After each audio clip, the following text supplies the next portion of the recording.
me identifico como uruguayo, punto, no me identifico como alemán, y cuando voy a Alemania tengo la sensación de ser un turista extranjero realmente, con la desventaja de hablar el alemán sin acento. Entonces, pero la percepción esquemática de la escala, genocidio de un extremo y quizás un pequeño insulto pasajero del otro, ocultan que es el factor empatía el que los vincula o trata de vincular.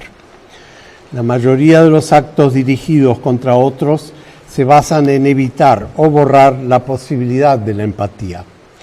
Es un proceso que busca la obliteración de la biografía, es decir, la eliminación de todos los datos que puedan individualizar y separar a la víctima del anonimato.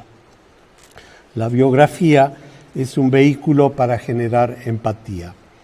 La eliminación de la empatía también puede denominarse reificación o la conversión de la gente en cosas.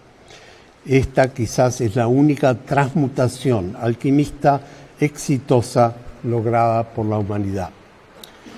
Primo Levi habla de la demolición del hombre, en la cual, cuando llueve, uno desearía poder llorar.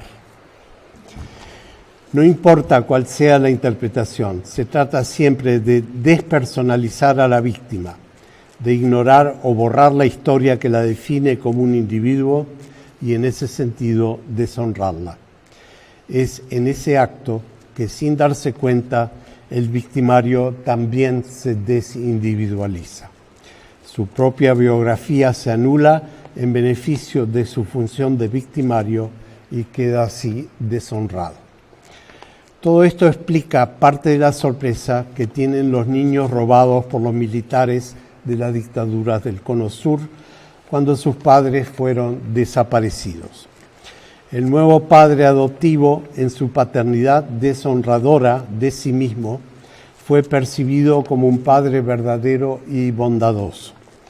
Cuando la verdad finalmente llega al niño, éste trata infructuosamente de encontrar coherencia entre la personalidad reificada del padre y su presencia biográfica. Ese mismo robo de niños también demuestra la complejidad y el complejo de culpa del victimario. Por un lado, él fue el que eliminó a los padres biológicos como si fueran objetos despersonalizados. Y por otro, con su propia biografía, trata de ayudar a la construcción de la biografía individual del niño mal adquirido. Las conexiones que existen entre el abuso de poder y la deshonra no se limitan a las relaciones individuales entre victimario y víctima. Se extienden también a las ideologías colectivas. Estas ideologías tratan de justificar el abuso de poder con argumentos moralistas que transfieren la culpa al otro. Así, en una primera reacción individual, la mayoría de la gente se declara opuesta a la tortura por considerarla una técnica salvaje e improcedente para toda cultura civilizada. Pero en una segunda reacción, esa misma mayoría encuentra excepciones a la regla. Inesperadamente, el salvajismo se convierte en un producto comprensible y aceptable gracias a la culpa atribuida al otro. En Estados Unidos, el mito de la identidad nacional incluye esta imagen negativa de la tortura. Sin embargo, después del incidente de las Torres Gemelas, se oyeron declaraciones de intelectuales de toda la gama ideológica, inclusive de gente autoproclamada como de izquierdista, que proponían excepciones de emergencia. Luego, con los escándalos de las cárceles de Abu Ghraib y Guantánamo, en los Estados Unidos se puso de moda discutir si la técnica de la asfixia simulada, o waterboarding en inglés, es o no es tortura.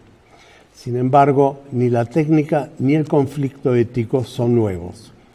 La misma tortura fue empleada por los Estados Unidos hace más de un siglo durante su invasión de las Filipinas en 1898.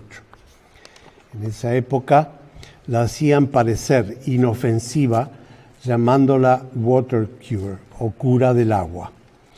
El reverendo Homer Stantz, un capellán del ejército en ese entonces, absolvía de culpa a los torturadores con el argumento que no se trataba realmente de una tortura. Su argumento era típicamente, y cito, que la víctima podía parar el proceso en cualquier momento si revelaba lo que los interrogadores querían averiguar. Entre tanto, el presidente Theodore Roosevelt también minimizaba el procedimiento y lo describía como, cito, un antiguo método filipino de tortura suave.